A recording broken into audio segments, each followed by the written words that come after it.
Welcome to the Sci-Fi Horror Show. I do apologize for yet another late stream. What's a sci-fi stream without the horror of technical difficulties? And tonight we're going to be focusing on horror, it being this time of year where we love our horror movies. Yes, Halloween is tomorrow, and we are going to be discussing everything we can about horror movies and the horrible remakes. And some of them are great too. We're also going to be discussing the differences between a remake and a reboot and some of the better movies that we've seen over time. So, without much further ado, I'm going to take this silly mask off and we'll get the show on the road. I need my wine. So, hope everyone's okay. Never before. Never before? Never before has there been a better reason to remove a mask. Oh no, now it's not doing the thing where it switches on the main screen. It's now just stuck on my face. I don't want it to be stuck on my face. That's the worst face for it to be stuck on. Put the mask back on. Where is it? Should be. What's the thing? And I need the and SAP. We are so good at this. Yeah, we are. Yeah, I can understand why people check us out. Consummate professionals. Because of our testicles. Yeah, it's decided that it's not going to load and switch between people, which is wonderful. Why is it not doing that? Because we've muted our mics and we're because talking through Discord. Yeah, just computer crap. Yeah, no, I know what I've done. I've muted. And I know because I'm doing a computer science degree. There you go. Fancy. You're all showing up on the main bit of the screen, but because Dave's mic isn't working in the other thing, it's not going to put him up on the main one. That's annoying. You'll just have to imagine him. Nobody should be imagining me. It's a horrible Halloween thought. Well, it's very apt then, isn't it? It is. My parents looked at me at my birth and pointed and said, "This is Halloween." This is Halloween.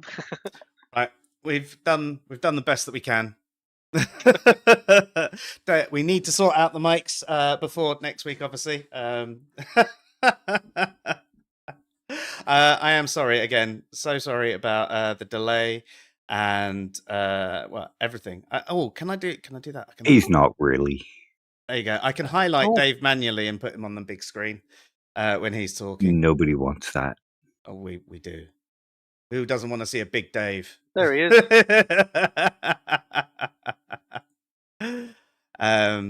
Yes. Okay. So sorry about that again, ladies and gentlemen. What can I say? What is a sci-fi show without the horror of us being incredibly inept, should I say? Maybe we should have rebooted everything. Yeah, well, you'd expect that to Very work. good. Thank you. So one of the things that we are going to be focusing on tonight is, as I said, reboots and remakes. Dave, do you want to tell us the key differences that you find between a reboot and a remake? Okay, just to double check, can you hear me? Yep. Yes. Okay, nice one. Okay, well, I see a remake as a reimagining of a particular tale, and a reboot as a restarting of a particular franchise, if that makes any sense. So, yes. Yeah. So where Go on, we Chris. could take that to like superhero films, where when you get a new Spider-Man doing a new story, it's a reboot. It's not a remake. So like when Andrew Yes. Garfield took over, his Amazing Spider-Man was not a remake of Spider-Man 1 by Tobey Maguire. It was telling a new story, but with the same overall universe and characters.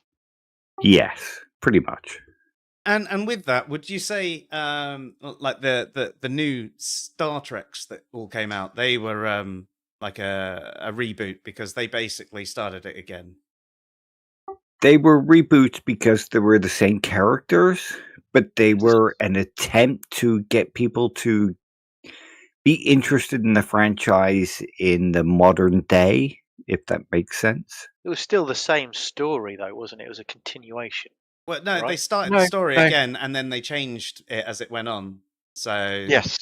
so like But Wrath of Khan was also- completely different.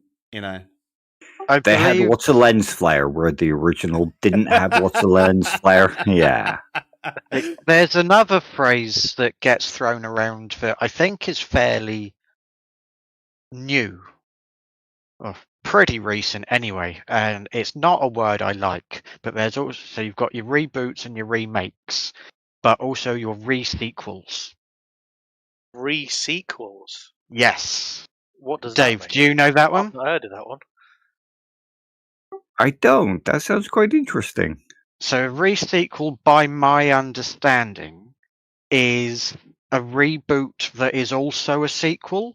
So say the Scream franchise, I believe Scream 5 was considered Okay. to be a re-sequel, because although it is still part of that continued story, That canon. it's Yeah. rebooting it with new characters and new stories, but In a it's new still in the same timeline, which So- I believe is also true of the Star Trek films now, because didn't they have Leonard Nimoy's Spock in them? yes, yeah, he was there on that that ice planet, I think it was, wasn't it? Yes, and which gets it back into the same canonical timeline as the original Star Trek films, just So- in a different way. So with that, some of the superhero films are obviously different universes. They're not the same universe; they're different universes. So would they be regarded more as re-sequels than reboots, if we're going to use that term?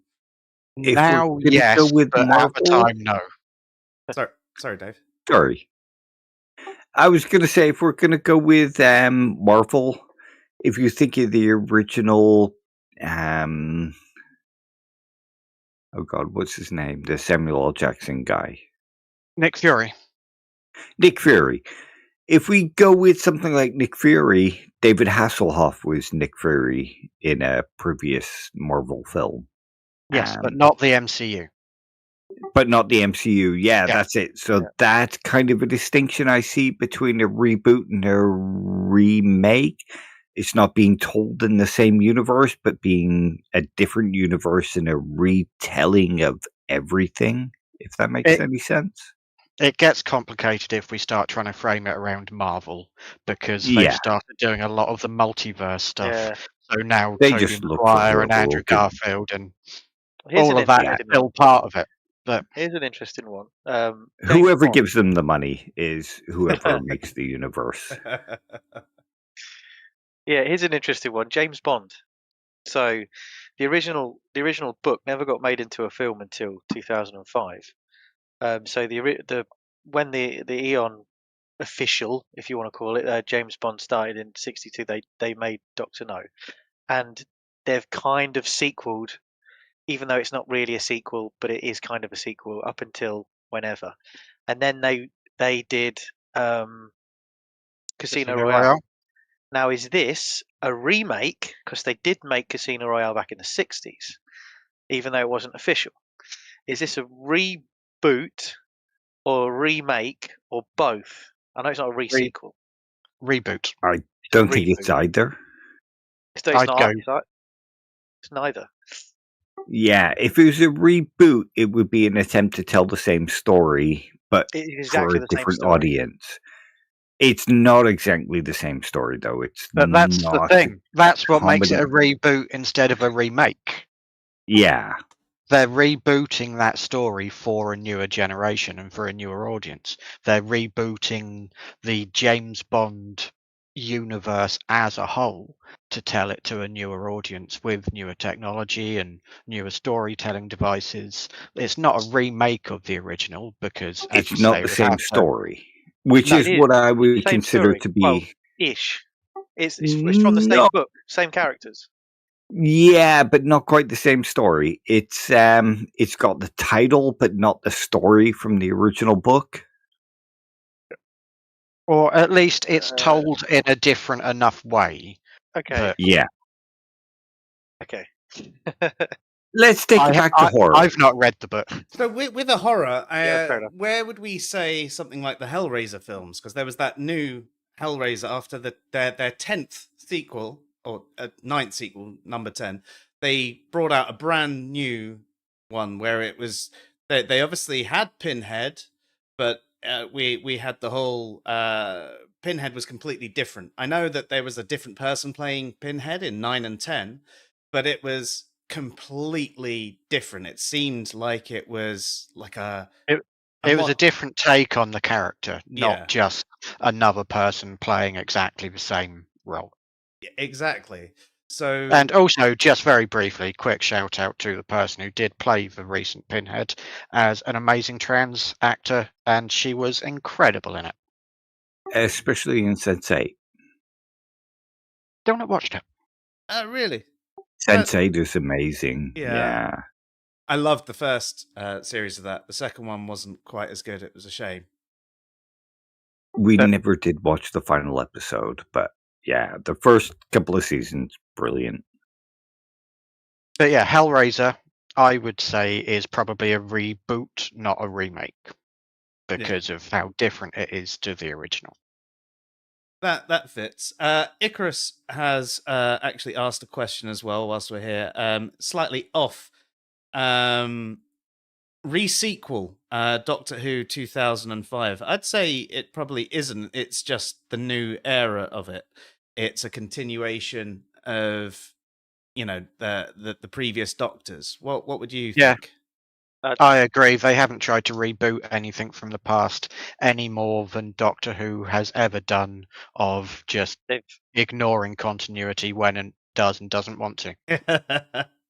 Yeah, pretty much. They just change the Doctor, don't they? They just get reborn as a different individual, don't they? And it fits within the universe that it story's works. being told. Yeah. And it's the same reason as to why they've started season 1 again, because it's going on to like Disney Plus. So it was much easier to just say, right, this is our first season, than just launch it with season 15. Would it then be? Okay, so. how about this? Reboot versus remake. Who pays the money? I'm not entirely sure I The understand. fans or the company producing the actual show or series of films? Yeah. I mean, ultimately, we all pay the money eventually. Yeah, not if you're me and you grab everything from some kind of uTorrent site. Not that we'd condone such a thing, of course. I would never condone piracy, apart from the fact that it's a lot cheaper. How is It's Halloween. You're allowed to be a pirate on Halloween. Yar! Halloween is about breaking the rules. Dave, how is living in Argentina as well? Is that where your VPN set? I mean, your new house. Yeah. So Icarus, yes, it is a sequel, but it's not a re-sequel. It's not doing like sequel. It's not saying it's season 2. Again, it's just a continuation of the universe. But I do understand the question, because it is like with Scream 5. It is new characters, it is new places, it is new storytelling devices, all set in the same continuing universe. So I do understand where that comes from, but I think at this point it's enough of a serialized thing that it does that all the time. It's just a new season. Not every single season, but it is established law in Doctor Who for that to be a normal thing that happens. So I think classifying it as a re-sequel would be off, but not necessarily incorrect. Yeah, that makes sense. Have you watched Evil Dead, the reboot, or the modern one, and Ash vs. Evil Dead? So I wanted to bring that one up, actually. So I don't actually think I saw the one that came up. I saw Evil Dead Rise. Is that the one? Yeah. The record player? Yeah, there's one before that. Yeah, I missed that from one. Alexandra Acha, I think is his name. Yeah, I missed that one, I believe. Was the Evil Dead remake not a Rob Zombie one? No, it wasn't. No, It fair has enough. that kind of Oh, feel, though. yeah, it does. It's the same guy that did the Hills Have Eyes reboot. Oh, I've not seen that in about 15 years. But yeah. Yeah, it's a very good one. Great example of a good remake. So the Evil Dead reboot from Alexandra Aja, I think is his name. It tries to tell the same story, but for a modern audience. Yeah, I would have called that one a remake more than a A reboot, remake, probably. yeah. And Evil Dead Rises is a reboot, in my opinion, because it's an attempt to get a series of films going again. And again, was really fucking good. It was amazing, yeah. Evil Dead Rises is one of my favorite films of the modern times, but that's the difference between a remake and a reboot for me. A reboot is the attempt to get a franchise going again, and a remake is an attempt to tell the same story again, but what they think the original lacked. Yeah, and can be done for various different reasons as well. It can be done because they didn't think the original story was a good representation of, say, the book. It can be done because modern technology allows them to show it in a much more realistic way, or it can just be that, fuck, we need some money, we know that film does well. Yeah, spot on. Have you seen What a Stranger Calls? The No. original and the new one? No, neither. I don't think. Okay. Well, when it comes to the original film, most people remember the first half, which is the babysitter being stalked, and it's, have you checked on the children? It's like quite a famous line when it comes to horror films. And the new film, the remake, I can't remember who did it. It's, yeah. But that all plays on the first half of the original film. So it's the bit that everybody remembers and tries to expand it into a full film. So the remake doesn't even properly touch on the second half of the original film. Yeah, pretty much. Interesting. I imagine. And for me, that's a remake. I imagine that would be the same thing they'd do if they ever remade Full Metal Jacket. Yeah, absolutely. Because nobody remembers the second half of that film. Nobody remembers the sniper bit, they remember the training bit. Yeah, the first half is a phenomenal piece of filmmaking. I've watched all of that film several times. Don't remember any of the second half. Yeah, and that's what I've always said to people. It's an amazing film all the way through, but the first half is just so good that nobody remembers the second half. And that's the same thing with A Stranger Calls. The only Yes. The only thing I remember from the second half of Full Metal Jacket is the Vietnamese prostitute. Oh yeah. Love you long time, and that's I think pretty much the only thing. What about the Vietnamese sniper bleeding out? And they're all like, "Is it her?" Oh yes, yeah. Sorry, yeah, Yeah. I do remember that bit. Yeah, but it's not as memorable as The first Garden half is Pile so or whatever his name is. intense and Yes, so yeah. in your face. Yeah. It is interesting, though, thinking of a remake and it only tells part of the story from the original. It almost feels like that deserves its own separate thing as well. But I don't know. I suppose you could say the same thing with Dune, couldn't you? Yeah, I mean, I think the thing is, a lot of the Uh, remakes, they never exactly the same. If they were, well, I mean, sometimes they are. Like the producers, it was just one of them was a musical, whilst the other one wasn't, and it was basically the exact same script and everything.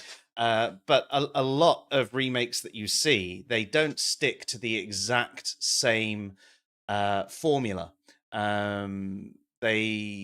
They have the key points of the story going through it, but then there's lots of bits that are tweaked, or there might be someone that tells different. I mean, you think about how a book is often turned into a movie and things are changed, or a TV series or whatever.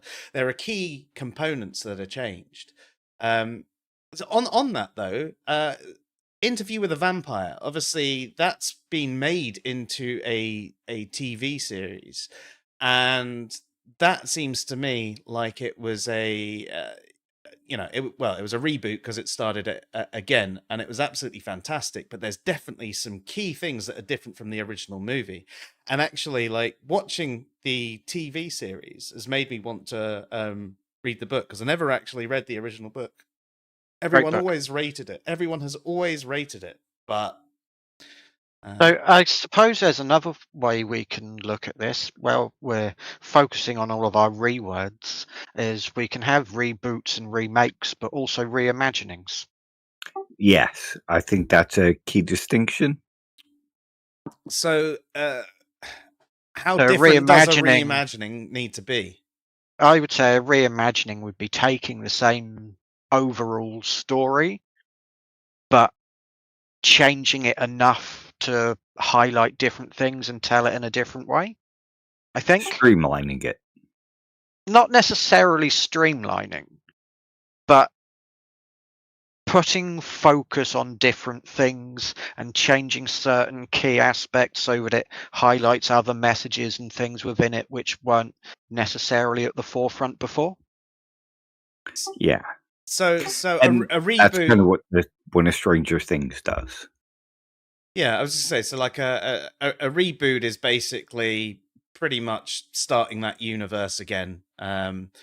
It's largely telling the same story, though there may be differences within it. Remake is basically just trying to do virtually the same thing again. Like remake, a really good example of a horror remake is Psycho. Just about to say that. That's Yeah. pretty much a shot-for-shot remake. Yeah, it is a shot. Yeah, shot there's remake. some slight differences between the Gus Van Sant one and the original Alfred Hitchcock one, but it is pretty much shot for shot. Yeah. And that's the idea of a remake for me, whereas a reboot would be something like not Psycho 2, Bates Motel. Right. Yes. Yeah. I've watched that. Yeah. Yep. Some of it anyway. Yeah, same. I've seen some of it.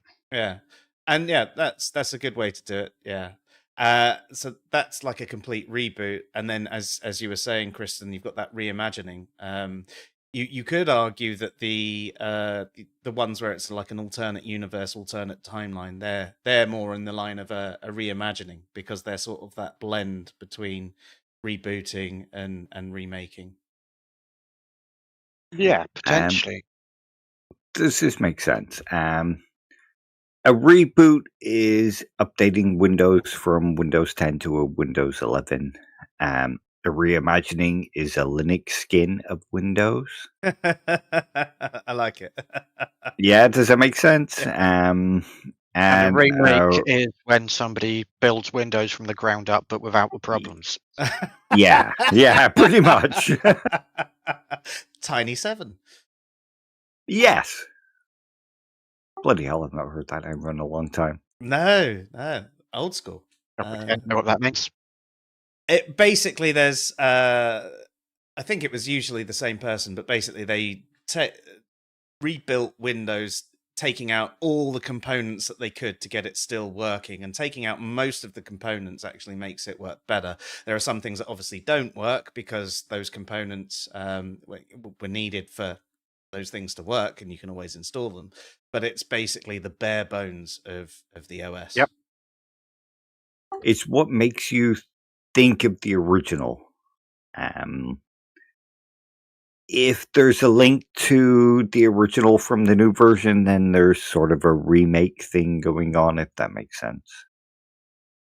Totally. So what about movies then? Like, I know we've brought up Hellraiser, and that was obviously, I mean, I love the Hellraiser series.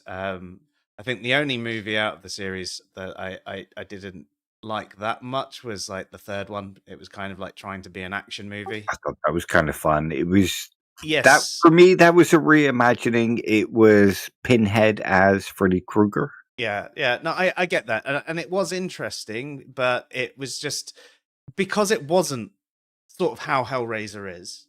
It wasn't, like the reason I like Hellraiser is because of the different stories it tells and the sort of terror it pulls you into, your own personal hell or hell itself.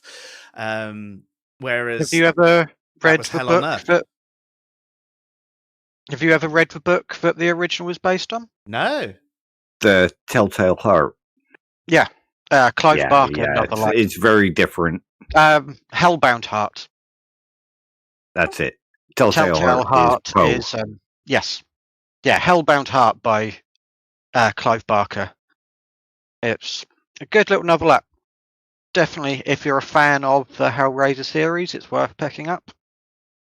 They did a film recently called The Tales from the Book.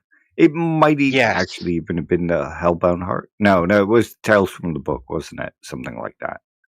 Yeah, there was another one a few years before, which was a collection of his stories with Vinnie Jones, The Midnight Meat Train. That was good up until the end. It went very commercial right up at the end. I don't think I've seen that one. I couldn't.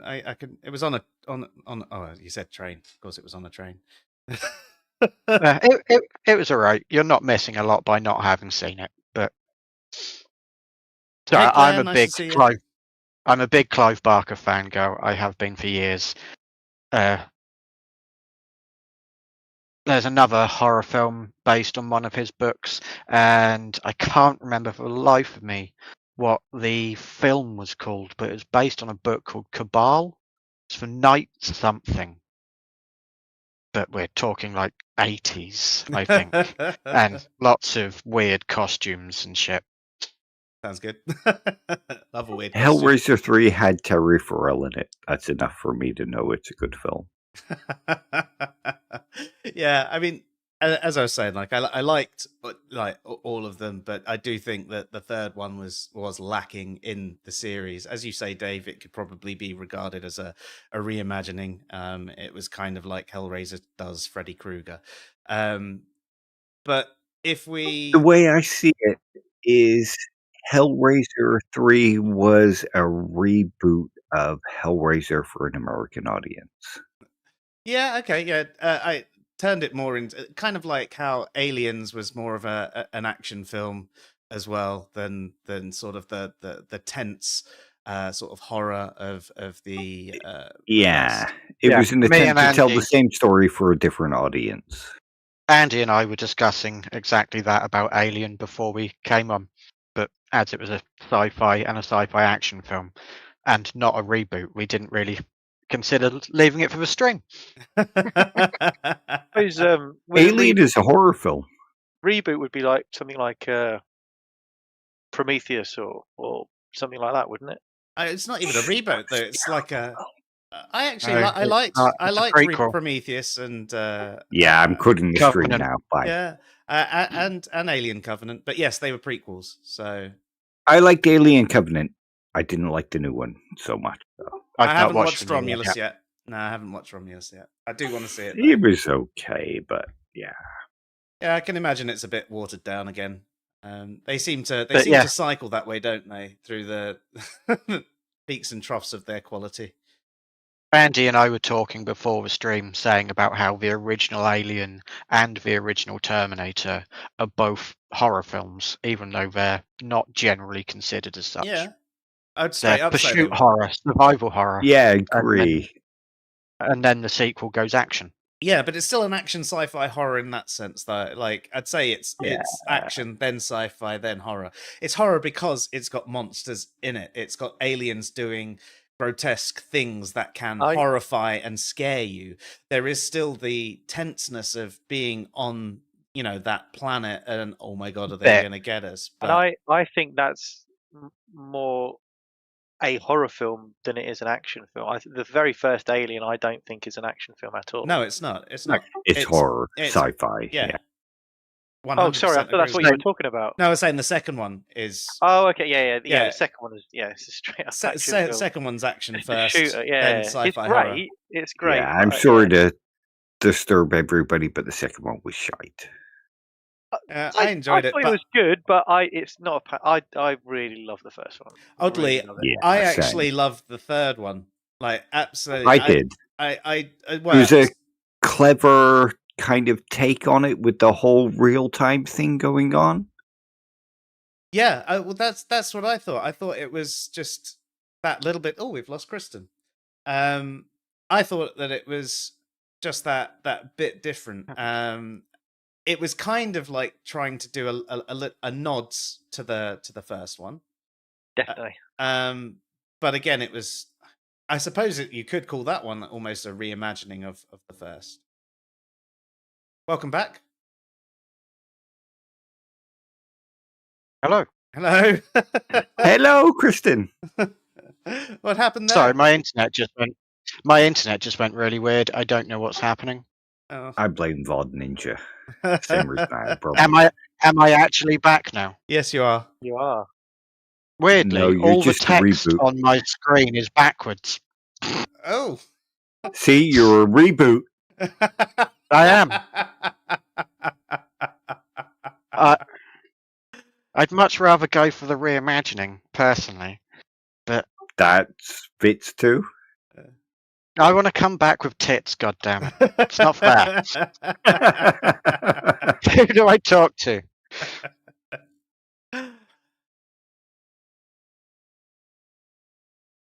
Would that be a horror? If you came back tonight with tits. I mean, I woke up wouldn't be with boobs and horrified. it was kind of horrific.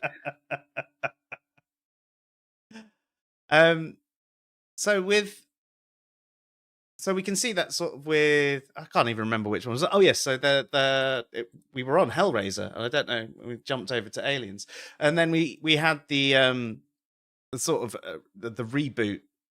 Would you say it's a reboot or a reimagining, the new Hellraiser? I The would new call one, it a I would reboot. say, yeah, same. It's not telling the same story, so it's not a remake, and it's not telling the same story with small changes to create a different focus, so it's not a reimagining. I would call it a straight up reboot.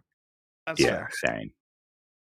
What other movies do you think that have done an absolutely fantastic job at doing either a reboot or remake?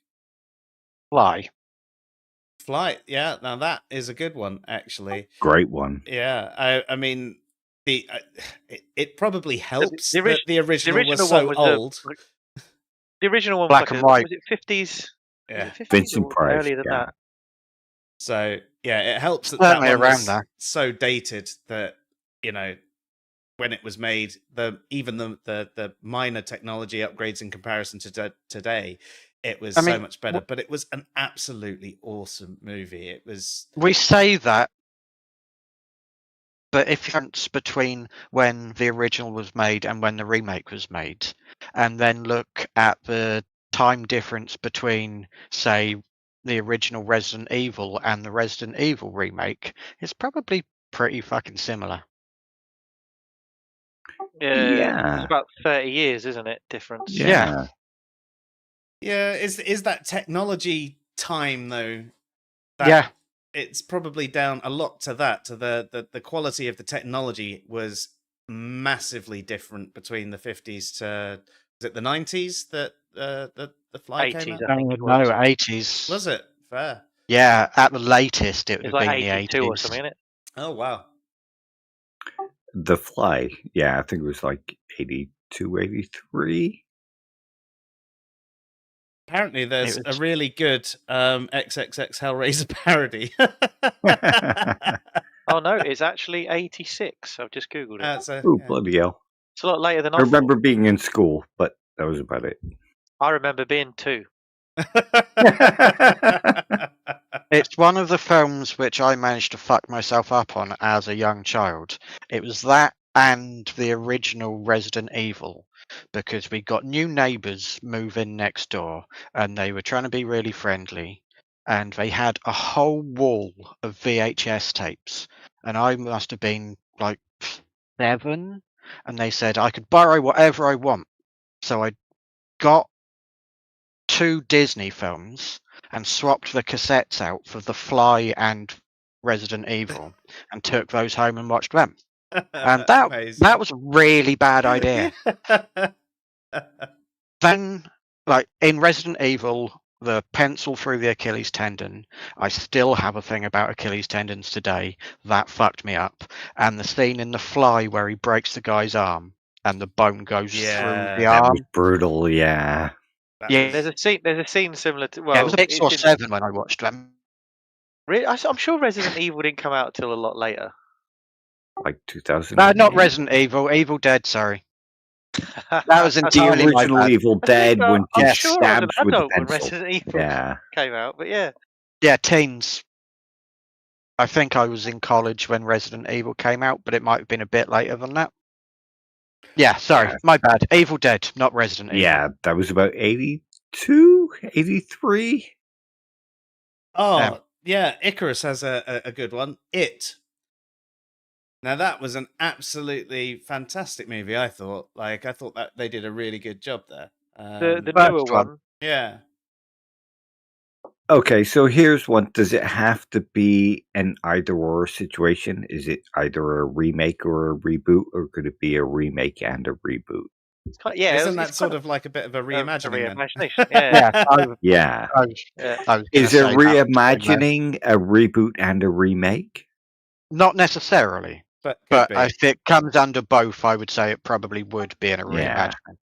But yeah, I've not watched the old Tim Curry one for a long time, So but he was incredible in it. he anything that guy is in that I've ever seen him in is he's just incredible. He's really really good. So Okay, Home his Alone 2 fan. yeah, well actually yeah. I was thinking more Clue and stuff like that, but he's Brilliant, brilliant yeah. in that. But no, his Pennywise was obviously slightly different to what's his name, the Skarsgård? Skarsgård. Yeah, that's it. Yeah. It's very different in the way that Skarsgård has done it as a creepy type clown from the offset, where the older one is Tim Curry's version is more a welcoming, I'm a funny clown, and then once you've lured them in, then he goes all nuts and crazy and all that. And I personally preferred that version because it's a clown. You're supposed to make people laugh and Building a lure the full kids sense in of rather security. than being than being a creepy guy from the outset. In some respects, it's more realistically terrifying.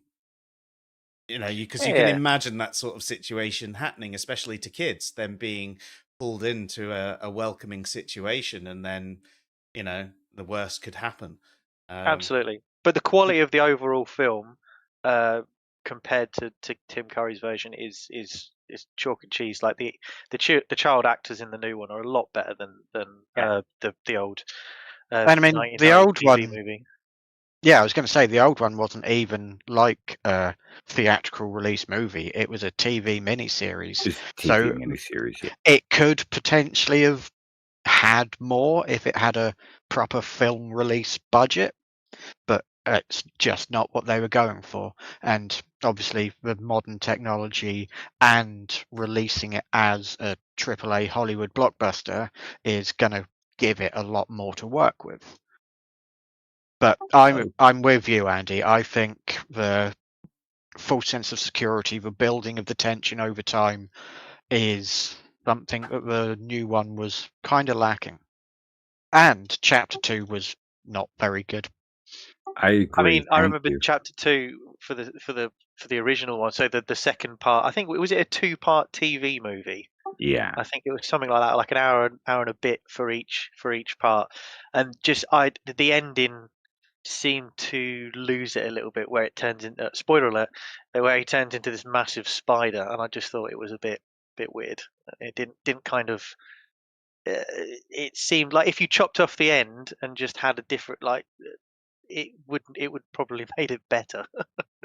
Okay, so how about this? think A that new one. reboot and a reimagining. A reboot is an attempt to get the series going again, and a reimagining is an attempt to tell the story in a closer way to the original, like the original source material. I think I would call this one a reimagining. Because, like you Yeah. say, with a reboot, I think it is important that it is the start of something, like a franchise, whereas this is always just 2 parts. So I think if Yeah. you've got a reimagining of a 2-part thing, I think you need there to be more of a franchise for it to move into. To be a It's a new reboot, start. maybe. Yeah. I'm not entirely sure I agree with myself there, but I'm somewhere along those lines with it. Same. I can't quite pin it down, but there's Yeah. sort of fuzzy boundaries. Yeah. But also, I'm quite glad that they didn't just do a proper interpretation of the book either time, because There's some really bad scenes in the book, isn't The there? whole There's some child really orgy bad thing. yeah. I'm guessing that was Stephen King at his height of cocaine use, but Yeah. yeah, I don't know why a writer held in such high acclaim would put a child orgy scene in one of his best known books. But Okay, I love Stephen King, but he's a terrible writer. Name a Hey. Stephen King film with a good ending besides Misery. see, this is my point. Going back a step of Clive Barker. First time I read a Clive Barker book, I looked at it and went, so this is what Stephen King's trying to do. Yes, good That point. was literally my exact thought. It's like, fuck, so this is it. That's what he was going for. And I never fucking looked back. I've not read a Stephen King book since I found Clive Barker. And I've read, I think, all of Clive Barker's books. Stephen King started out writing for Playboy. That should tell you pretty much everything. I mean- no one cares about the ending. As long as it's a happy one. Yeah, it's already done by the time the story's ended. I mean, How about The props to Shining? Stephen The King, Shining ending was all right. That's one of Stanley Kubrick or not in the Stephen fucking King? book, it wasn't. Steve. Oh, I've not read the book, to be fair. In the book, so- the maze. You're thinking Stanley Kubrick, yeah. Yeah, That's a in the film, book, yeah. the topiary or the maze isn't just a hedge maze, it's topiary creatures that all come to life. Amazing. Hey. Amazing. See, there was a reboot of The Shining rather than a remake. There was a reboot of The Shining that attempted to tell the story more the way Stephen King tried to tell it rather than I was the way about to bring Stanley this Kubrick up. did. Didn't Stephen King fund it? He did, because he hated the way Kubrick made the film. How dare you make my story better? Fuck you. Yeah, pretty much. Cocaine. Make it one of the greatest films that's ever. Probably it's definitely up there with one of the greatest horror films that's ever been made. Surely. Yeah, sure. I mean, it gets referenced in so many places. It's just pervasive through pop culture. I mean, even fucking Ready Player One has a Shining scene in it, and that's a fucking kids' video game action movie. It was good fun. Not seen it. It's good fun. Good fun. Don't expect anything amazing from it, but good fun. Yeah. I just know it's got Simon Pegg in it, and it's about virtual gaming. I don't remember. I do remember Simon Pegg in it. Yes, I do. But, I think he's the main coder, something like that. Something along those lines, yeah. Maybe. I enjoyed the book. I had the audio book read by Will Wheaton. The film was all right. A couple of hours of, oh, look at that person. I recognise that person. That's all right. So, what about some reboots and remakes that really felt what? No, I'm going to bring up one which is divisive here, which is by nearly everybody's judging of it, what you're about to get into of ones which really fell short of the mark. Mhm. But I think I really want to bring it up here because of the current talk and love for Tim Curry Go for it. of Rocky Horror Picture Show. Yeah, I'm sorry. I didn't mind the remake, but I wasn't keen on it compared to the Tim Curry version. I've not seen the remake. That's fair. So Same. with this one, I would consider it a reimagining, not a straight up remake, because they change the way they tell the story in some fairly fundamental ways. Yeah, fair point. It's almost like they're filming the stage show. Like there is the set dressing and stuff in it. It's not like somebody sat there with a video camera. It is still a film, but it's almost like the stage show. There's bits of audience interaction kind of stuff. Laverne Cox was an inspired choice, to be frank. She is no Tim Curry, but she played the part fucking brilliantly. And I will give it credit because it had me in fucking stitches at one part. So, have we all seen the original? Yep. I presume. It was a long time ago, but yeah, I think I have. One of my favorite films of all time. So, meet Eddie gets killed by Frank. Other weird shit happens. They all have a meal, and then it turns out that Frank has been serving up pieces of Eddie for the meal. In the remake, it gets into this scene where they're sat down eating the meal, and one of them goes, "Oh no, not meatloaf again." And that is a fucking brilliant joke. That film does not deserve it. And they butcher the songs mostly, and everyone hates it, and I'm never going to sit down and watch that instead of the original. That's fair. But the butchering of it that most people say, in my opinion. Yeah. But I thought it was a good time to bring up the Rocky Horror Picture Show, because I think Frankenfurter was probably my introduction to Tim Curry, and I turned out to be a trans woman. And they That's say funny, 'cause movies don't influence us. Came out of funny because nowhere. the first film that I saw with Tim Curry and was it, and I'm a clown, so there you go. And you ate that kid. Yeah, we won't talk about that. Yeah, that's just atheism. So, but yeah, sorry to interrupt, Joe. No, that's fine. That's a good example, especially of one that can be quite divisive. But are there any that you can think of that just Remakes their shit? Yeah, remakes, reboots, reimaginings, any of them that are just absolutely awful. Like they should just never have happened. Yeah, the American one missed the point. It completely, when you change the ending like that, you can't. Like Old Boy, I will say is easily in one of my top 5 films of all time. I have it in that high regard. I think it's such a good film. It's obviously an awful film, but it's such a good film. Dark and Yes, yeah. I know I'm a bit weird. I like kind of films like that that take you on a ride and just get your guts and just twist them and make you feel, oh god.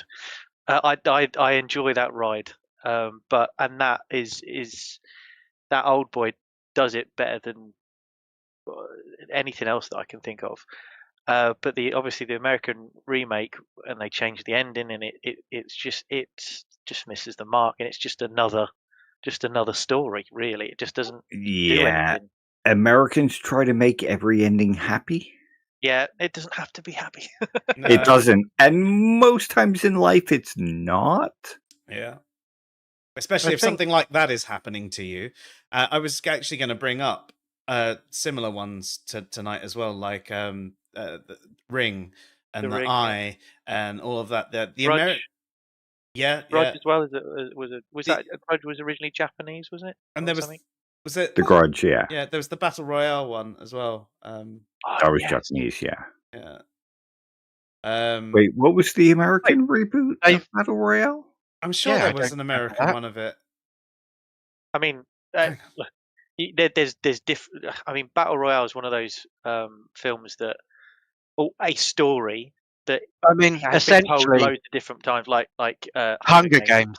Yeah. Yeah, and I mean, the Running Man is essentially it's Yeah. all the same sort of entertainment, killing people for to survive essentially. No, you're right. Yeah. It wasn't a remake of Battle Royale. It was so it wasn't even I mean, they cancelled the US remake of that because of the Hunger Games. I was thinking of another one that I can't even remember what it was called, but it came out whilst I was working at Blockbuster, but it was a really American sort of version, and that's the one I was thinking of, was them attempting to remake it. But Oh, it was that's not the one with one of the wrestlers in it, is it? Stone Cold is in it, and yeah, Oh yeah, I think it's just called Battle Royale, isn't it? I I'll have don't to know. never Google it. seen that. But going So- back to what you were but saying, that isn't the remake. But yes, so like the Eye and like the Ring and everything like that, they're so watered down, and I just think the reason for that is there is a Western, particularly American attitude of where a story is kind of supposed to be somewhat cathartic. It's not necessarily a happy ending, but if it leaves you in that like gut wrenching emotional state, they feel like it hasn't finished yet. yeah, I Yeah, understand that. good I can point. understand the catharsis side of it, but sometimes I find you get a bit more of that from being so unbelievably horrified that you have to have that time off and actually decompress on your own. One of the things even on I get that, even they did it quite well in I can't even remember what it's called. TV series. I'm the One Who Knocks. Breaking Bad. When they actually killed Hank, that was a moment Spoiler. that really got me, and I actually took a couple of days off before carrying on watching it. And I think when it's done in a horror movie and it just horrifies you so much that you're just like a shriveled up version of yourself. You're so disgusted and repulsed and just like, oh. If it leaves you with questions, it leaves you with room for growth. Very well said. Thank you for saying Yeah, me yeah, there. great saying. Oh, But yeah, I don't think it's always good to have that catharsis and that answer, but I do understand the mentality of having that approach in a film. But yeah, I'm with you. It is important sometimes to just be left with well, where the fuck do I go from this? Yeah, No Country for Old Men is very kind of like that, with a very open ending. Again, another one of my top films. But yeah, but the thing is, like, I know a few Chris Nolan films don't like end, like it leaves it open, and he never does sequels apart from obviously the Batman ones that he's done recently. Are we But, sure that's on purpose and not just because he can't be bothered to write it properly? No, I think. Sorry, I it- don't like Chris Nolan. I've Really? tried. I've really Thank you. tried. And Really? fucking Inception is shit. It's got really nice effects, but it Inception. is a bad film. And Inception's very fucking contrived. don't get me You know what fucking started. Christopher Nolan reminds me of? Today. The average YouTube atheist. Yes. Like I'm being deep. No, you're not. You're being lazy. Shut the fuck up. I mean, I do like The Prestige. I think that's one of his better films, as well I as like The Memento. Prestige. I did like Inception and Interstellar as well, though. So and Interstellar's very good. And his like Batman trilogy. I liked. I didn't mind the first two Batman films. The third one, it was too much. It went way too overboard. They fucked up Bane. No matter how much I fucking adore Tom Hardy, that was not Grrr. fucking Bane. Yeah. Am I bad for saying that I haven't Ledger seen was Interstellar. great, but he wasn't a great Joker? Sorry, who was that? Heath Ledger was Ledger. great, but he wasn't a great Joker? I would disagree with you on that one, just because there are so many different interpretations of the Joker in the Fair comics enough, yeah. that it can be done in so many different ways, apart from how Jared Leto did it. Yeah, Yeah, thank you. Well, I can agree with you on that. I mean, we can all agree on that. I understand how to try and do something different and separate himself from Heath Ledger and Jack Nicholson and George Romero. George Romero? Or is that the horror Yeah. director? George Romero is the horror director. I can't. It's Caesar something. Romero. Caesar Romero. Thank you. Caesar. And Caesar. Oh, big fucking respect to the guy because face paint over the mustache because he refused to shave. That was great. Fucking brilliant. Love it. Yeah, I understand that Leto had to do something different to try and separate himself from what had come before, but fuck me, that wasn't it. There was just no depth in it. None That's whatsoever. it. It was just him just acting crazy. That's all it was. And you see, that's Sending what I saw in the bombs Heath to Ledger his one. fucking cast members. Really? Yeah. Well, you thought Heath Ledger was just He acting was crazy just a for it. psycho that was basically the Joker dunno, rather I think- than the clown prince of crime. I just think, well, yeah, maybe. But I think some of the it was definitely more deep than Leto's version. Like Oh, yeah. some of the reactions he does to what people are saying, you can sort of see what's triggering him and into being like that sort of maniac person, especially in the scene where he's talking to all the people in the TV as well, and he bashes that guy's head on the pen. That whole You want to see a scene, magic trick? yeah, that's it. That whole scene is brilliant. Yeah, don't get me wrong. I thought Heath Ledger was brilliant. The performance was You just didn't amazing. like that interpretation of the Yeah, fair Joker. enough. Yeah. What do you think to the newer one? I actually really like Joaquin Phoenix. If you think of him as Arthur Fleck before he actually started becoming the crown prince of crime. Yeah. I haven't seen the second one yet. I haven't, but I downloaded it and I've not watched it. The first one, there is no fucking reason for that to be a DC film. There's no reason for him to be the Joker. There is no reason for the Waynes Taxi to be in Driver it. too. Yeah, it's... Sorry, that one actually pisses me off. Like, genuinely. It's like, you put that as the Joker and a DC film because you knew it would immediately sell $500 million worth of tickets for comic book nerds putting our fucking asses in the seats in cinemas. It doesn't matter what the film is. Yeah, I still kind of liked it. That does what Marvel does anyway, though, isn't it? Yeah, but no, the Joker was a good film. It's just it didn't.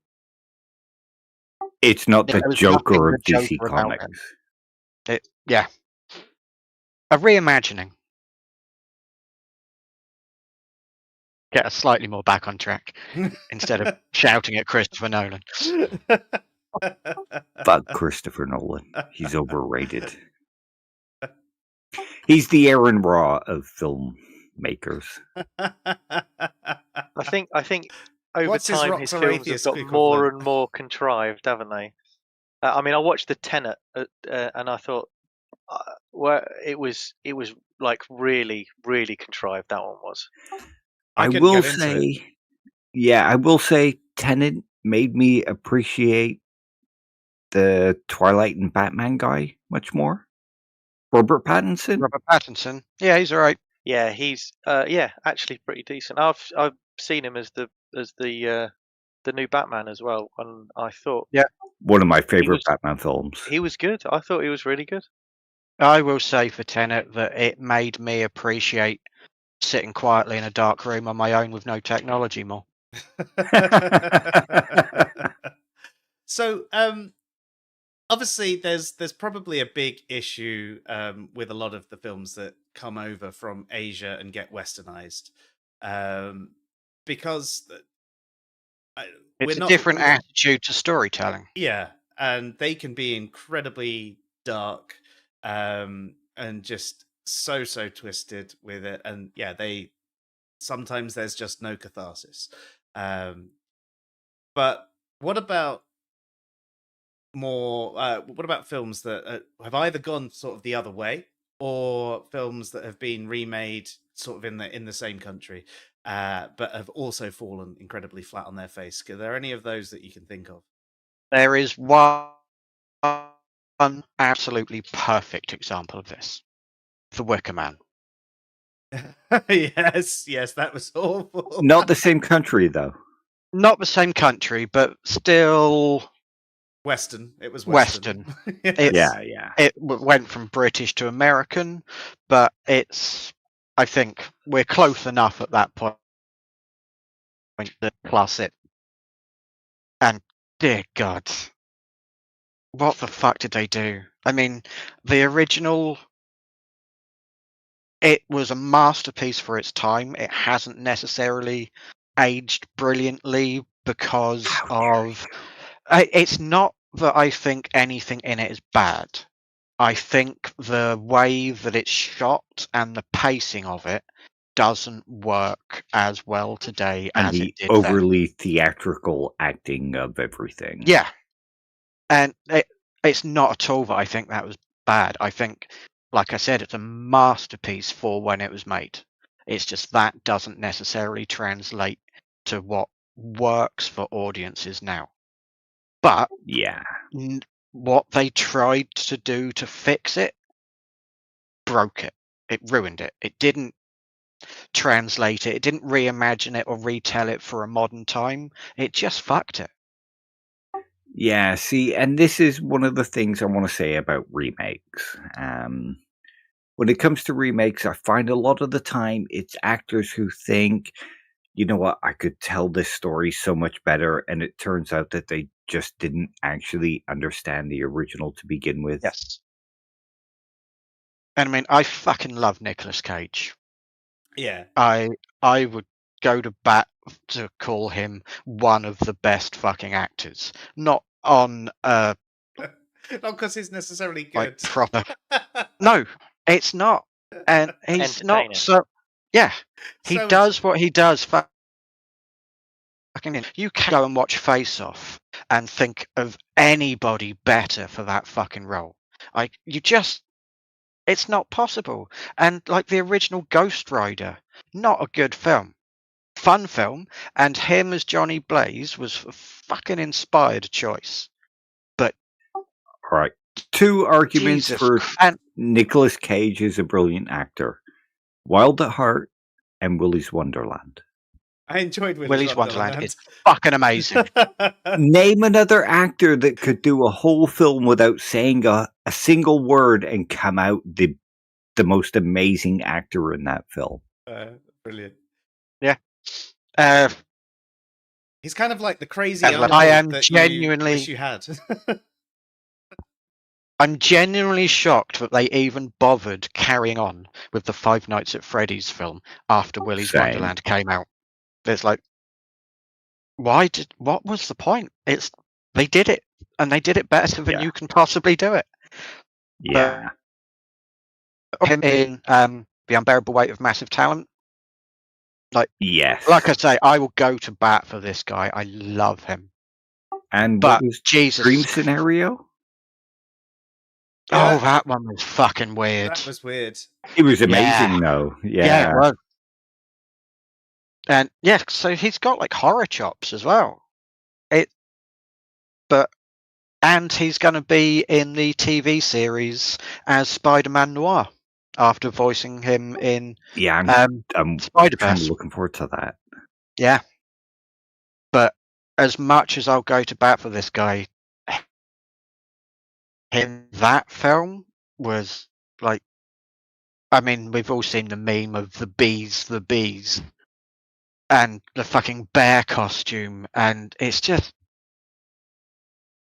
like you were saying, Dave, the whole overacting part of the original 70s or maybe even 60s movie. It's a part of it, and I think that might be what they were trying to go for by getting somebody like Nicolas Cage on. But as a retelling and a reimagining of that story for the modern day, it just wasn't it. It's fucking hopeless.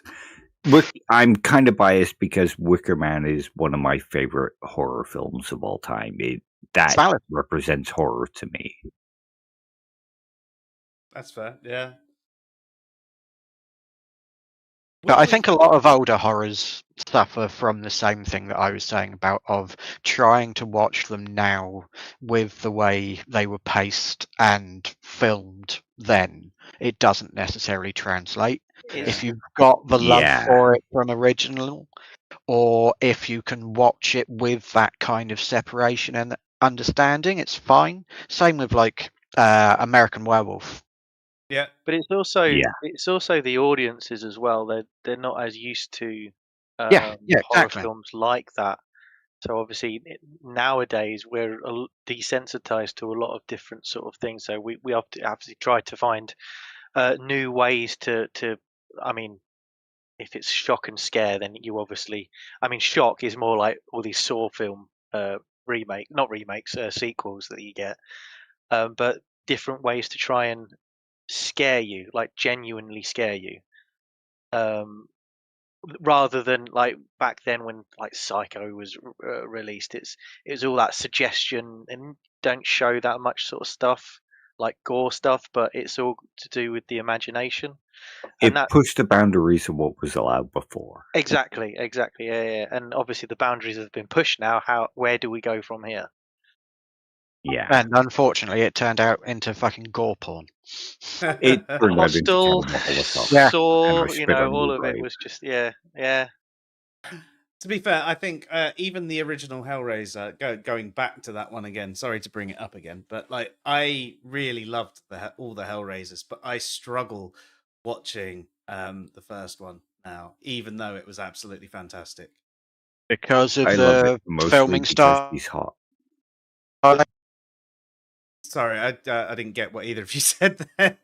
I asked, is it because of the, like I was saying, like the pacing and the I just think it just looks really dated. Is methods one and of the stuff. main Yeah. thing. It's almost painful to watch. I can remember how I felt about it when I originally watched it, but it's just not the same. I find the same thing like if I go back and even watch things like Star Wars. It's like I have the feelings of when I watched them as a kid, but I just find them a bit painful to watch now as well. Just you know, so I get that with a lot of like older movies. It's yeah, there's so many little factors in it that probably add up to spoiling the experience for me. A big part of it, though, is going to be because I have got used to seeing modern film the way it is, the pace it is, the way things are acted. You know, the fact that the technology is better, the makeup is better, set design, and all of that. Yeah. I think sometimes you need to like actively, metaphorically flip a switch in your brain. As I'm not sitting down and watching a film, I'm sitting down and watching a 50-year-old film. Yeah. Yeah. And that's two different. They're not the same experience to sit down and do necessarily. No, I agreed. And a lot, like you say, a lot of old films don't hold up very well for that exact reason. But then you get the odd gem like Alien. Alien is a good one, or going older than that. I was thinking more 12 Angry Men is. I know it's not a horror film, but Brilliant. Yeah. one of my. It's such a good film just to watch them go backwards and forwards. Talking about this case, it's really good. It's not very long, so it's definitely worth a watch. I think it's I'll still see if I can find it on something. So Icarus brought up one, which is a horror comedy about Ghostbusters, saying that the remake wasn't any good. Which one? Well, I assume it was the one before last. Okay, so here's a good example. Hang on, that still doesn't answer the question. Because we had the remake, which was the Melissa McCarthy, and they were all women. Yeah. And then we had another remake, which was the one before last, which Paul was Rudd the first Paul Rudd one. Yeah. And there's now been a sequel to that. So this kind of pinpoints my distinction between remake and reboot. Remake is the Melissa McCarthy Ghostbusters. Reboot is Ghostbusters Afterlife. Is it a remake? Because it's not Mate, the same I thought story, that is was it? just a No. sequel. Wait. I would class both of them as individual examples of resequels. Because Or the original reboots. No, because the original Ghostbusters exist in both They're in that timelines. universe, yeah. So they Yeah, are sequels. They're in the same time thing, flow, fucking Universe. yeah, Canon? that would do. yeah. Yeah, so But- the Melissa McCarthy one, they are still in the same world years later than the original Ghostbusters. So it's not a reboot. It's in the same universe. So But that it is was, a resequel. yeah, but it was an attempt to get the series going again with new actors and new actresses. Yeah, but that's what makes it a resequel. It's a reboot sequel. They're rebooting the franchise, but it's still a sequel to the original. To me, that just makes it a reboot, but I can see where you're coming from. A reboot needs to not be the same timeline. Yeah, a A totally reboot has to different- be yeah, something I get what you're completely saying. separate. Like, Like there's we were saying with Spider-Man. Originally, when the Spider-Man films were coming out, and like Joe alluded to earlier, we can re-examine it now because of the multiverse stuff.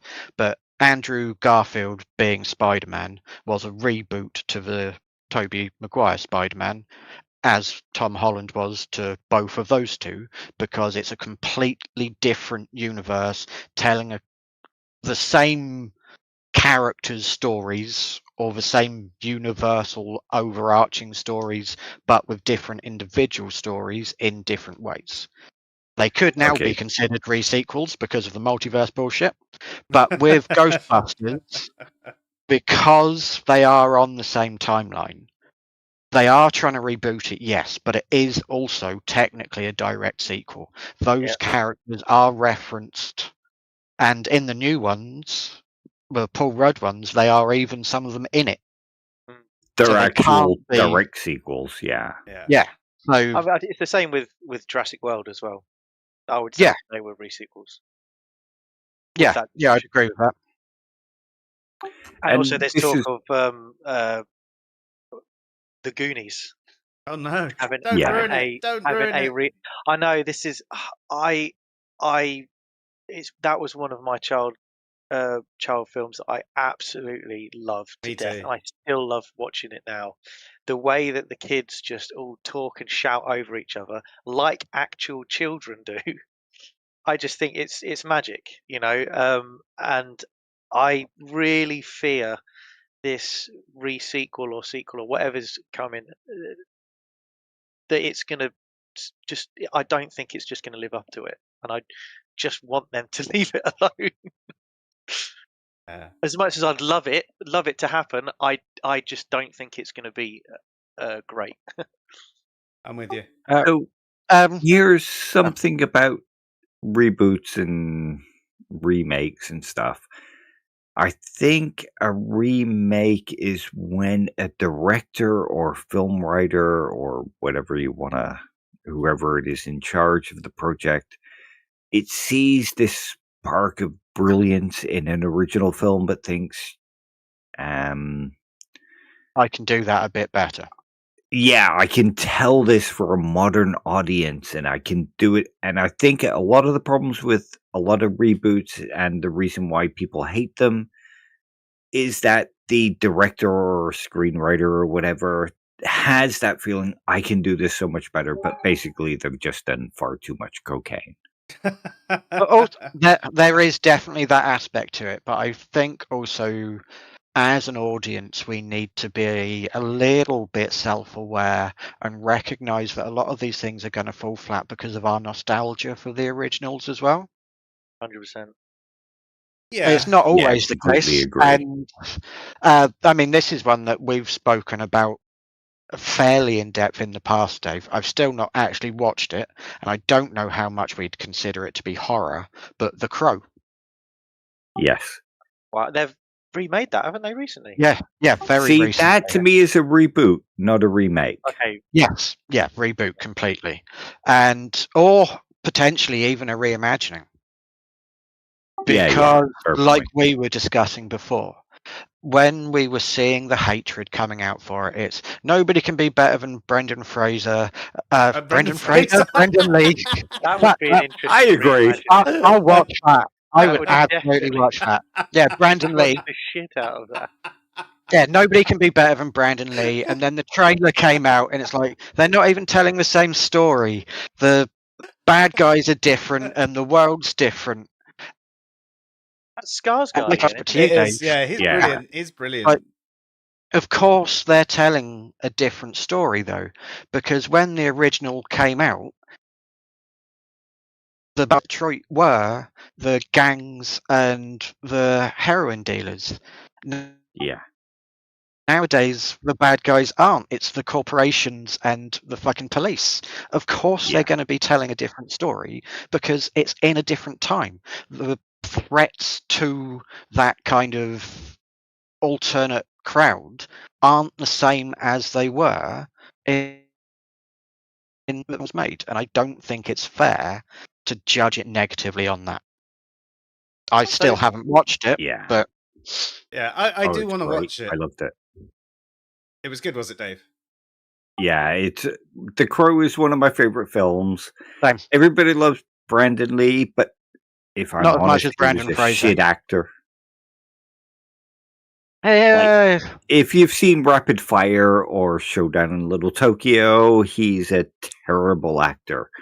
The Crow was kind of his pinnacle, and if he'd have gone on after that, I'm not sure how well he would have done.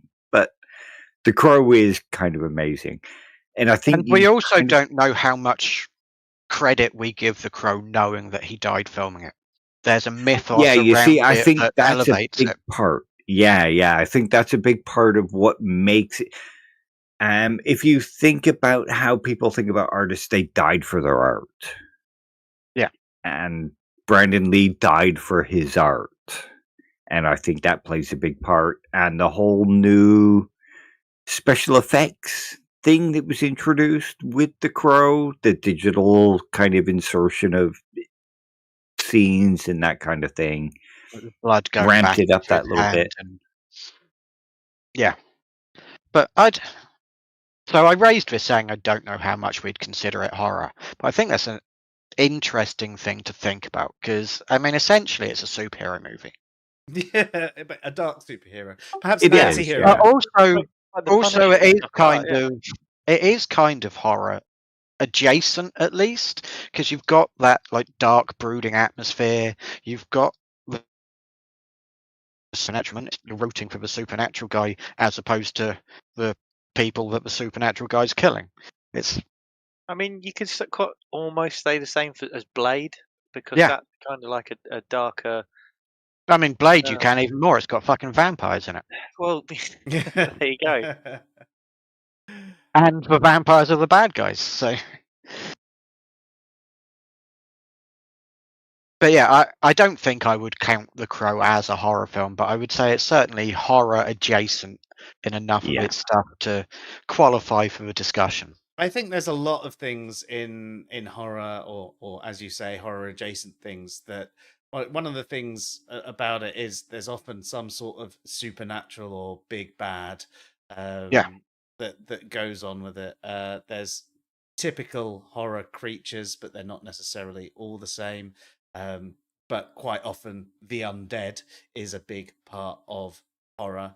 I think that is kind of the distinction between horror and a thriller, where a thriller is more like Keeps you on the edge of your Psychological. seat. yeah, more realistic, sort of no supernatural. So things like Silence of the Lambs and See, this is you saying that. That's one ones in the discussion a minute ago of reboots of Manhunter and Red Dragon. Great, yeah. I really. Manhunter was the original, wasn't it? Yes. Yeah. And was brilliant. Really good, yeah. His name's just gone. I'm not doing well with names today. You may have noticed. But the guy who originally played Hannibal Lecter. Anthony It's Hopkins. no, not Anthony it's the Hopkins. English guy, isn't it? The British guy. Cox. Brian Cox, Brian That's the Cox, one, yeah. but not the Scientist. astrophysicist. Not the scientist. No. He's got enough shit on his CV already. He doesn't need fucking Manhunter on there. Fucking astrophysicist who had a #1 single to build the Large Hadron Collider. Stop filling up your CV. Take a fucking break. Jesus Christ. But yeah, Brian Cox was a really good Hannibal. That film was brilliant. Manhunter is a really fucking good interpretation of that story in that book. And it didn't need to be remade. I'm glad it did. So we had the whole era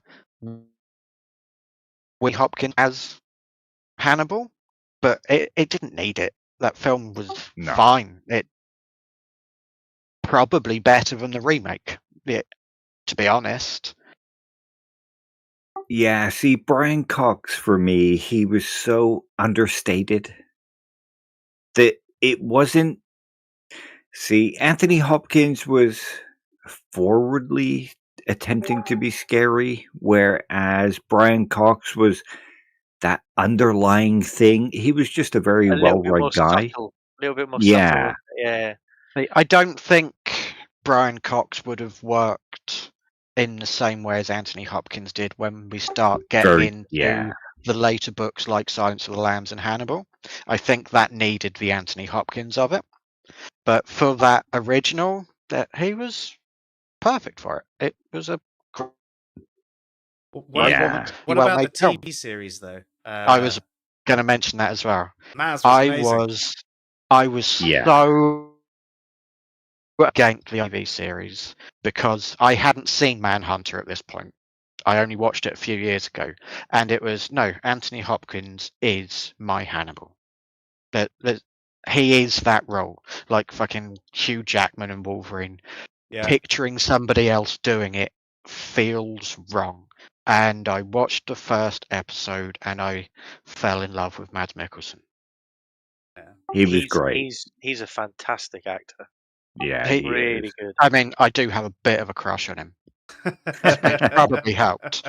But yeah, no, he did Hannibal in such a different way and played it almost more like the Brian Cox style, where it's that understated. You can see there's something fucking wrong, but you can't put your finger on what. And it was superb. And again, I would say reimagining, not remake or reboot, because they had to do it in such a different way that it would go into the reimagining category for me. Yeah, makes sense. Oh, another good one that Mads Mikkelsen is in is called The Hunt. Not horror, more of a drama, but Heard of it, but haven't seen it. Oh, yes, watch it. Put it on the list. I tell you, it's really, really good. I won't tell you anything about it. You just watch it. But yeah, I think the line between horror and thriller is nebulous at best. Yeah. Like there are some which are definitely one and definitely the other, but there are some where there's enough of an overlap. Like Silence of the Lambs, yes, is a thriller, but it doesn't mean that parts of the series don't have horror elements. It can even definitely without be any of horrific. that. Yeah. Yeah. I think that's definitely one of the things we were talking about sort of when we were having sort of the elevated horror discussion. And some people say, well, elevated horror is just the same as thriller. That's what it is. But a thriller isn't necessarily horrific. An elevated horror is something that is horrific, but it's just not as obvious and in your face. And I wonder if you've got like the Venn diagram of horror and thriller, and elevated horror is the bit where it overlaps. Potentially. I wouldn't say necessarily in all cases, though. I'd say there's you'd have to have a bit of overlap, but it wouldn't necessarily be. you could still have a horror that was very, very in your face. And then I'd say it sort of loses some of the elevated status. There's an element of suspense to to thriller films, I think, where you don't know what's going to happen, and you kind of, that, like, that really dull sound that makes you feel a bit uneasy, and not necessarily jump scares and stuff like that. It's more the suspense of an anticipation or anticipation of what's going to happen. Well done. Thank you. The way I kind of see it is thriller makes you excited for what happens next. Horror makes you kind of scared for what's about to happen. Yeah, that's a good way to put it. I think you can still sometimes be worried and on the edge. Yeah, I of your don't seat. Oh know. yeah, I yeah, wouldn't but agree it's with more. excited. I'd say it Yeah, focuses more on unease than Tension. fear. Yes. Yeah. So I think that it's clear to say that there's definitely a lot of positives that have come out of remakes and reboots, as well as there being negatives. And we were even talking about we've got dread about certain movies being remade, rebooted, or reimagined, because whether it's an attachment to the memory or an attachment to that character is the one who is that character forever. But can you think of any that you'd actually love to see a remake or reboot on? Just before we get into that really quickly, I just want to address the whole things that we don't think should be remade, and having that, like Andy, you were saying, for like the Goonies. I think we need to allow ourselves to be a bit more understanding about it. It's another thing that I was saying about The Crow. And although Brandon Lee was my Crow, even if the remake is shit, it doesn't take away from it all. If they remake a film, we've got a few different options. It's either going to be brilliant and then yay, more good stuff of the thing that I like, or it's going to be shit and it doesn't matter, I've still got the original thing that I like. And if it is shit, it's still bringing in a whole fresh audience of people who will now learn about the original and appreciate it. Yeah, Whether it's good or bad, Yeah. the original gets more recognition, and that's a good thing. It's always a good thing for something we love to be more recognized. Yeah, I can see that. That's Yep, a I agree with very positive reframing of it. Yeah. And I think it's a healthy attitude to have. Though I can also understand that there are just certain films that you're just like, that one was perfect, or as close to perfect as it can be. And But then you don't have to watch the remake. of course you don't. But then just, I mean, I'd probably start any of them just out of curiosity, especially if it was from a film that I absolutely loved.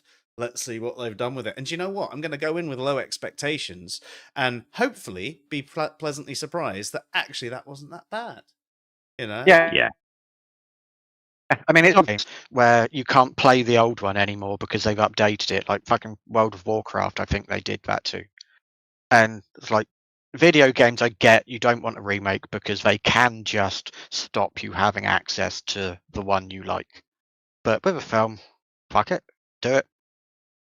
Yeah, that makes sense. Yeah, I mean, look at The Thing or The Fly or Hills Have Eyes. All of those make you think they make you think they were the original. That, for me, that is the sign of a good remake. It's the ones that make you forget the original and think, no, this is the telling of that film. There's a point we need to make here very briefly with The Thing, because I reckon 90% of people or more don't think of The Thing as a remake. They think of the sequel with the really bad CGI as the second As one. the remake. But yeah, it's not a really old one, but The Thing from Outer Space or something, wasn't it? The 50s, yeah. Most people think the John Carpenter one is the original film. That's the Yeah. but it's remake, isn't it? not. Yes, it is. Yeah, that's the 1982 remake. or something like that. Yeah. Yeah, Same with that was much Scarface. older. Not horror, but Scarface. Most people, when they think of Scarface, they think of the Al Pacino version. But there was an actual 1930s original film, and Scarface really? was the reboot. Yeah. I did not know that. I didn't know that either. Yeah, I know too much about films. I'm sorry. It's almost like Yes, you're a why we were- cinephile.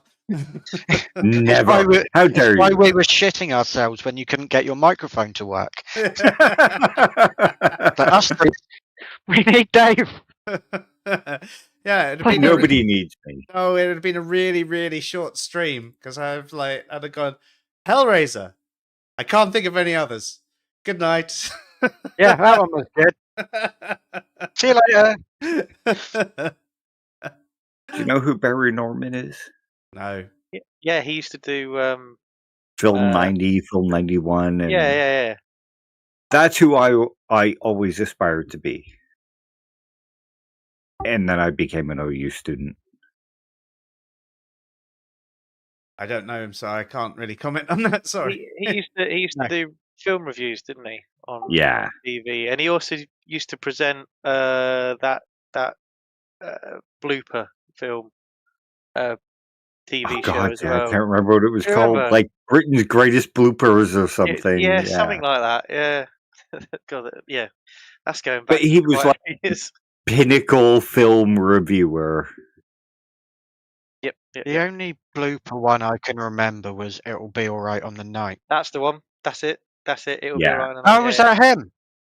Yeah. I Yeah. watched a really fucking interesting video essay on the title cards to that TV show. I don't know why I watched it, but it was really fucking interesting. So back to the question that I asked: are there any films that you would love to see a remake or reboot or reimagining of,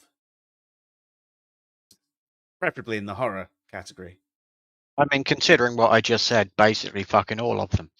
But Yeah. See, I don't have any in mind that I would like to see, but I would like to see all of them. Because I would like to.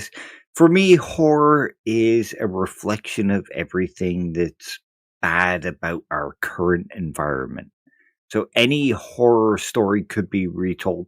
Like if you think about Invasion of the Body Snatchers, another really good remake from the 50s to the 70s to the mid 80s. They were about, in the 50s, it was about communism. In the 80s, it was about, or in the late 70s, it was about totalitarianism. In the mid 80s, it was about loss of identity. So I think any horror film could be grabbed and retold, but I don't know any that I think need to be. They just need the right director to be telling the right story. yeah, I think there are classics that I would love a good remake of by a director who properly understands the original, just for the update in the filming techniques and the pacing and the effects. Things like The Shining, although Stanley Kubrick's is a masterpiece, it doesn't fall as foul as some others do for those things. I would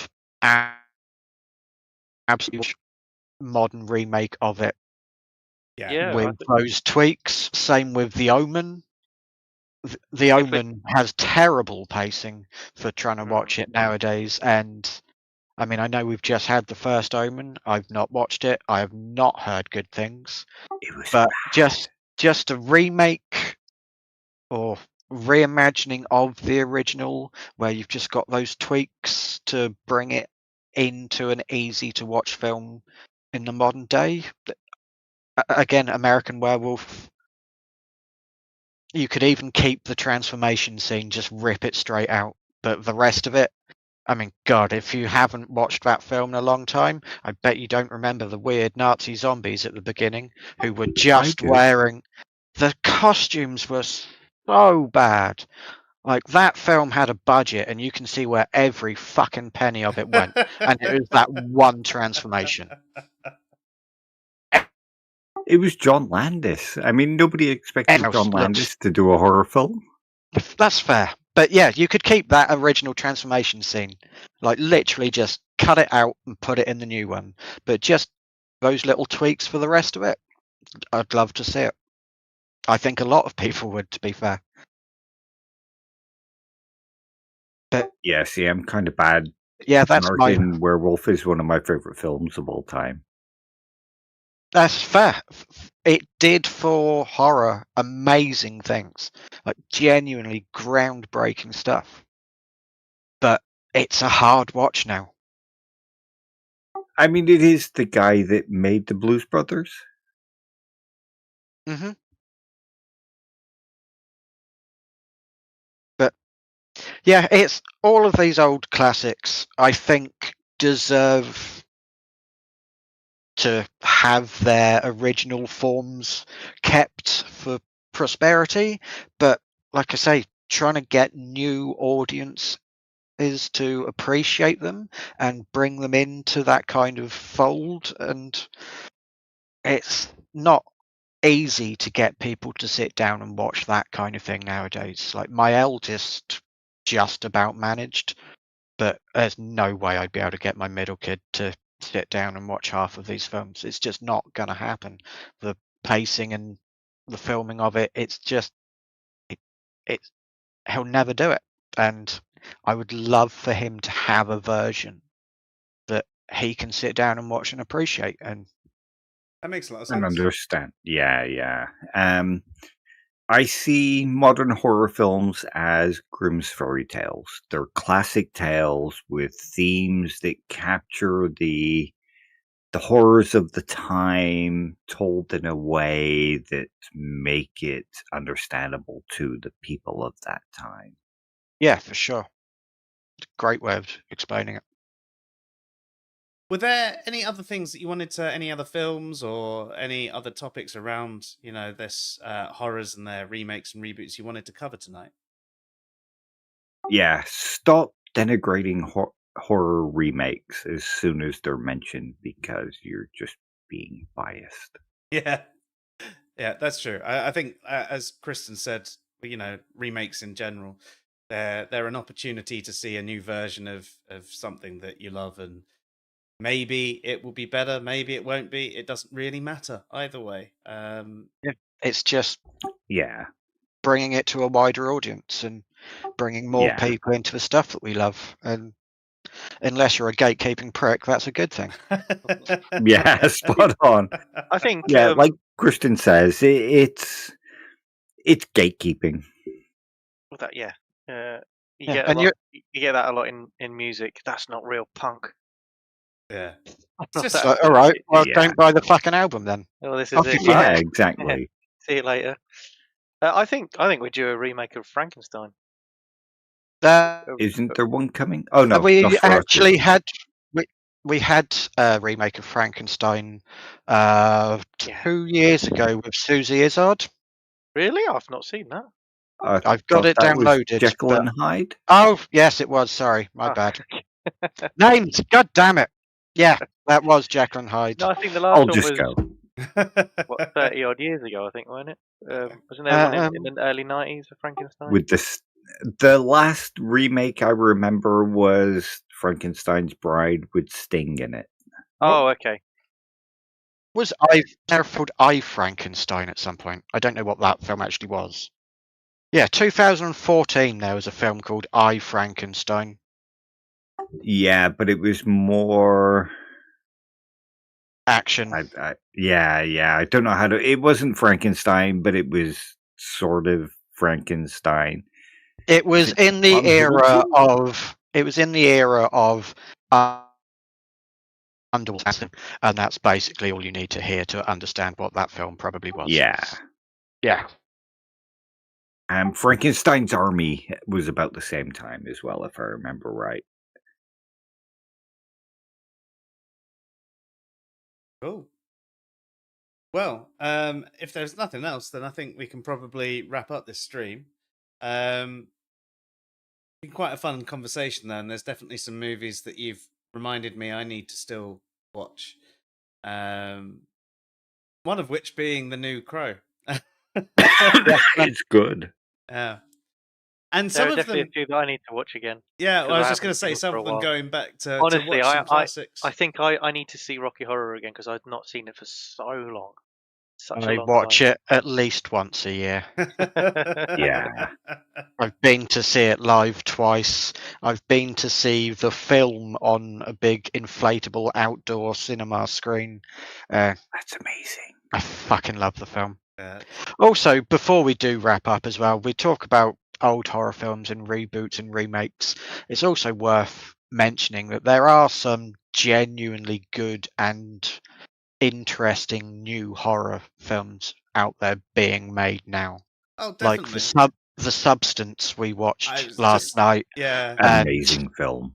it's a fucking uncomfortable watch at times, and it ends fucking weirdly. Yeah. But it's That sounds like it's up my street.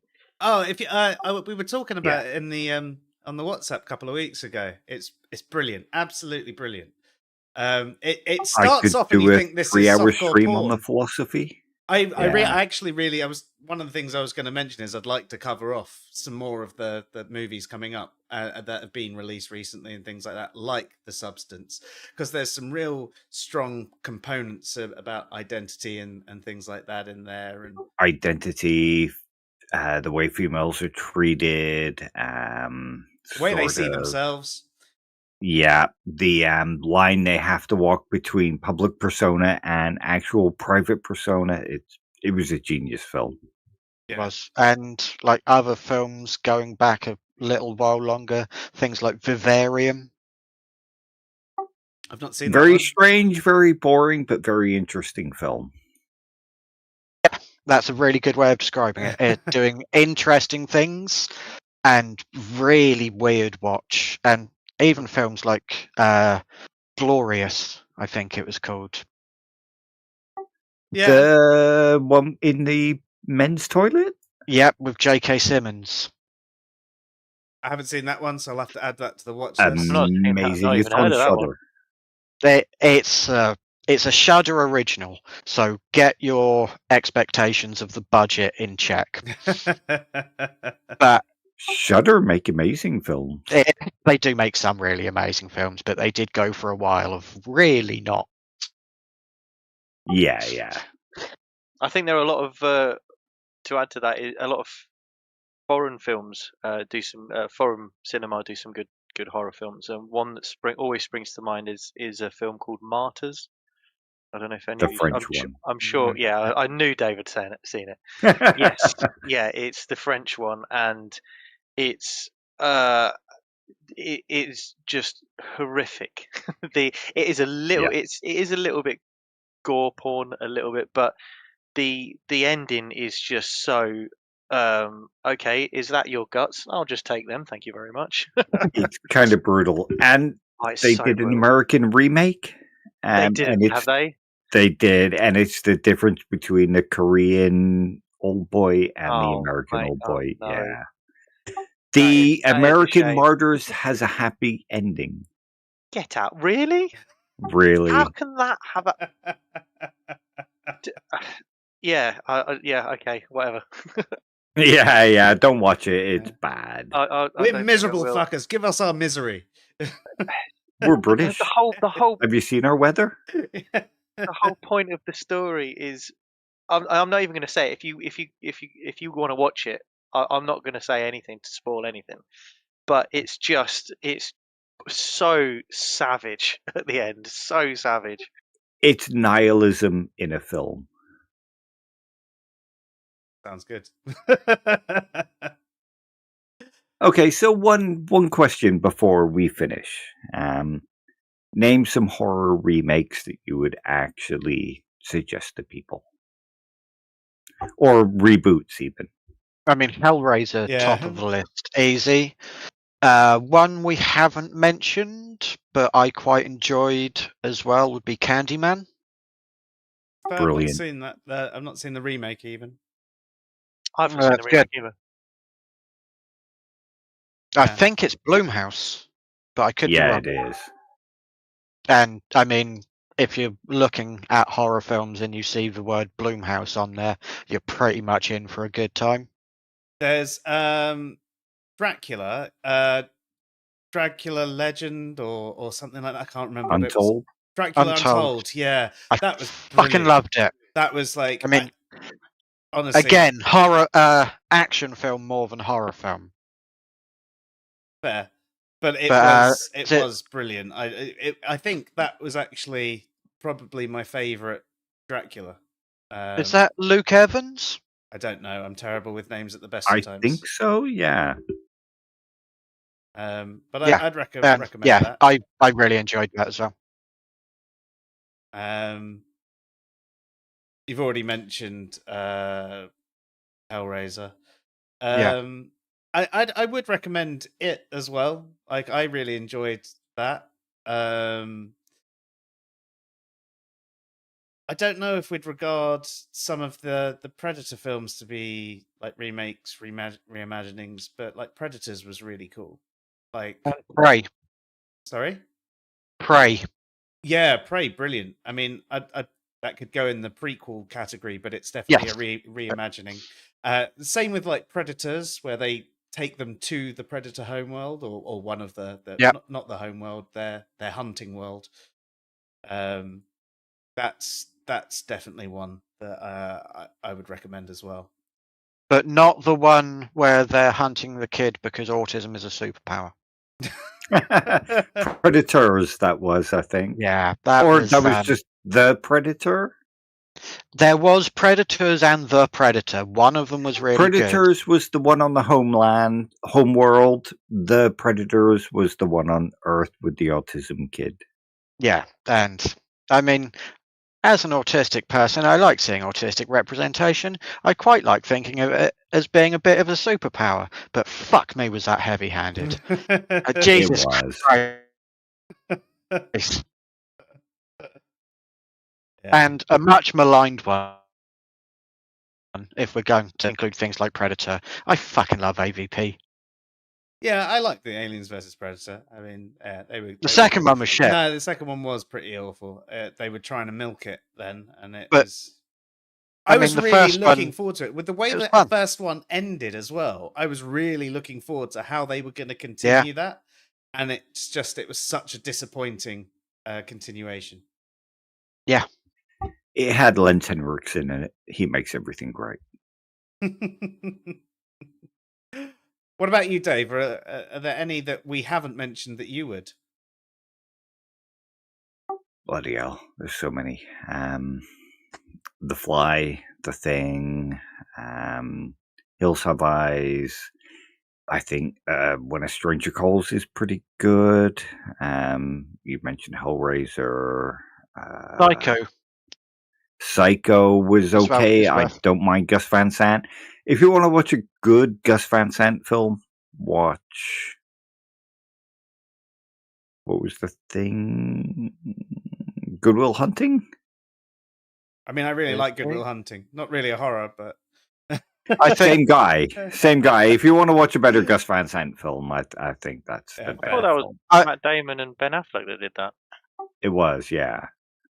Yeah, but it was directed by Gus Van Sant. Oh, okay. Yeah. But no, I think Psycho's a one which is worth recommending people to watch the remake if you have an appreciation for media production. It's not that it improves or adds anything to the original, but as a piece of media to examine for just the way it was made and the fact that it exists, I think it's a good one to take a look at. And to show you the difference between what makes a film great and what makes a film a copy of a great film. Yeah. That's fair. Yeah, definitely.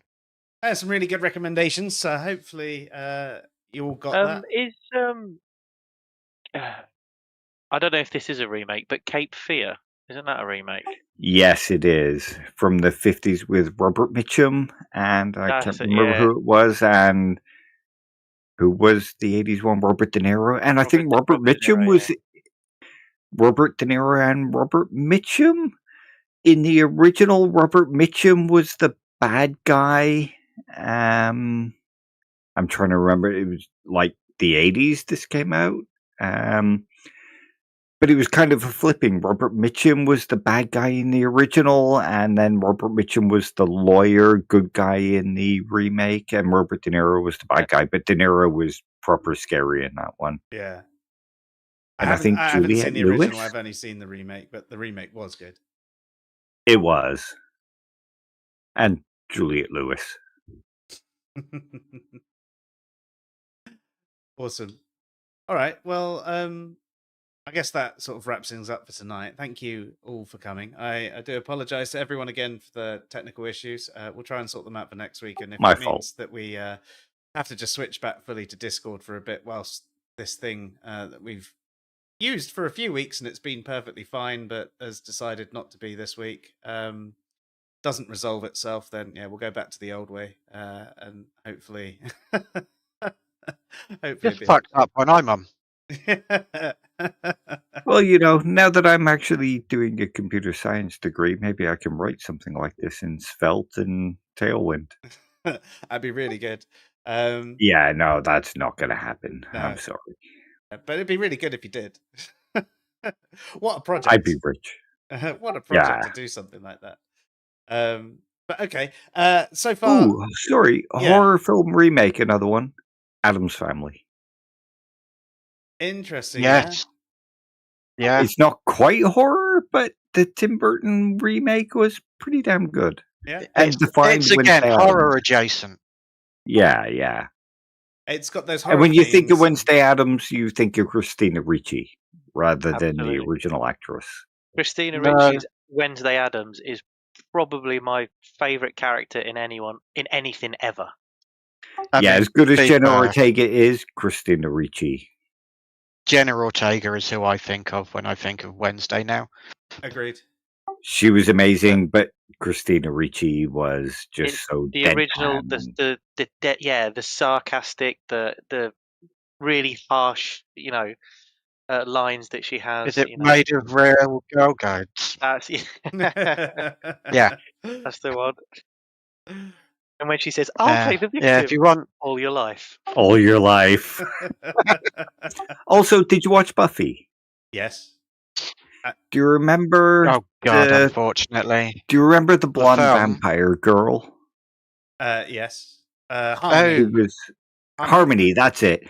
Did you know that was the "You'll be the victim all your life" girl from Addams Family Values? I didn't know. She's also selling the cookies in the first one as well. I think She is, yeah. I think it's a different. She plays a different character, but it's the same actress. Same girl. Yeah. Brilliant. Love the random anecdotes. Awesome. And the best horror movie recommendation, obviously, is Scarlett Johansson's Lucy, because it will make you frightened of how bad a script can really be. Yes, that is proper horror.